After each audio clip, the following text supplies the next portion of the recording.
Hey, so what's up, y'all? This is Slash's first meal. This was the smallest mouse that Petco had at the time. Um, Slash is a Crotalus or a Canebrake rattlesnake, or also known as the timber rattlesnake. Um, he has definitely got a neurotoxic component to his venom that makes him much more dangerous than, say, north or a timber from the northeast, which has a primarily hemotoxic venom. Um, I just think it's really interesting that timbers have a toxin that is actually named after them, that it's that specific to them. But if you watch how some of these mice react, you'll definitely see that there is something going on here that you don't witness in other feedings, especially the other feedings of mine, like the Agkistrodon piscivorus, which is the cottonmouth or water moccasin, or the Agkistrodon contortrix, which is the copperhead. But it's very interesting about timber rattlesnakes and their variation in venom. Okay, so if you're wondering why you see two snakes in the enclosure or in the feeding tank here, we were trying to induce a feeding response in Crip. Crip's the snake in the back right corner that's not really moving. Of all of the 6 timbers that we had that were born, Crip was by far the most difficult feeder. I mean, this is November 11th, 2018, I do believe. Which we'll get into 11s later because 11's my lucky number. But we put Slash in there along with Crip so that he could see another snake actually feed.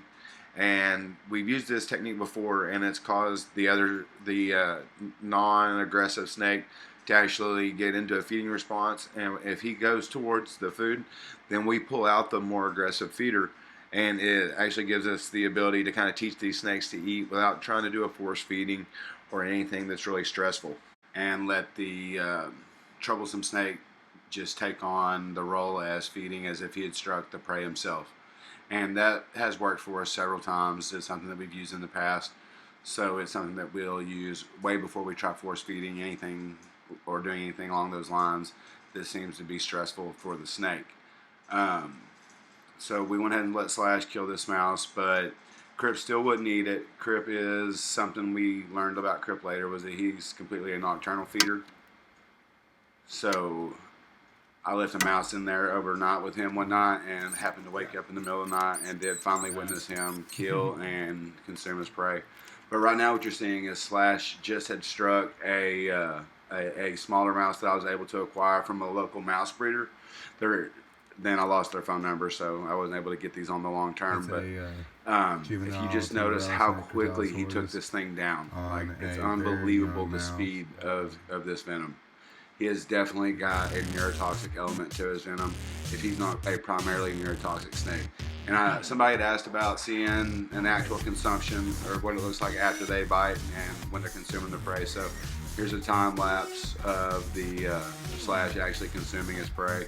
You can see us in the background actually doing some snake feedings for the other animals while this time lapse was going on. But I'm glad I did this. It actually came out pretty good. But this video that we've got coming up after this this time lapse, the speed that you're going to see this mouse actually die from envenomation, you will not believe. It is absolutely astounding. This is the quickest kill from envenomation I've ever witnessed in my life. I put it in a slow motion just so you could get an idea of how quick that was. So this one we're witnessing right now, it was just kind of a funny one to see Slash miss on a strike and then get kind of aggravated by his miss. So he buzzed after he missed before he struck again and hit this mouse. It wasn't very long. The mouse died very, very quickly. The speed of this neurotoxic or Canebrake toxin it's so unbelievable. These are if you ask me, this is probably the most dangerous rattlesnake in the United States. I think they're really, really understated because of the range of the venom across the country, how it varies. But here in the southeast, the canebrakes, not these more melanistic northeastern timbers, these southeastern canebrakes that we have with the red stripe going down their back. These snakes, these are different. They have a hotter venom.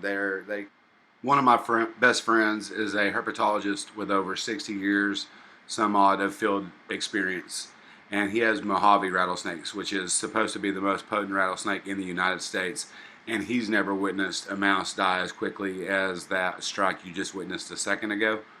I will go more into depth on that later, though. That canebrake toxin, it just drops mammals at a scary rate. I mean, you have to be concerned in the woods anywhere there's a southeastern timber, even though they're a very docile rattlesnake, to get struck by one of these guys. If it has a heavy canebrake toxin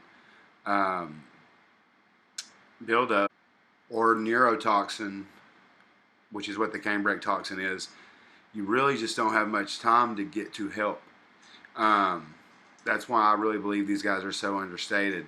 This neurotoxin shuts down your neurons at such a rate that, I mean, look at this mouse that just got whacked. I mean, he was dead in seconds. I have so many videos where the mice don't make it seconds. And we're only watching one of my timbers. All of these recordings are of Slash, my #1 timber that I do the most of my videos with. He just turned 2 years old on September 12th. Until after a year, or until a year after they were born, all they would feed off of was live. So I didn't really have an option on that. Things changed a little bit when I found out about Atwoods. So I started using, or I found out that I could get chicks for a lot cheaper than I could get mice. A mouse is about like $4.50 some odd cents at Petco, whereas a chick is $2.50 something cents at Atwoods. So I could feed my snakes for less than half at Atwoods that I could at Petco, but that was because I couldn't afford to order from a prey production company like Rodent Pro or something along those lines.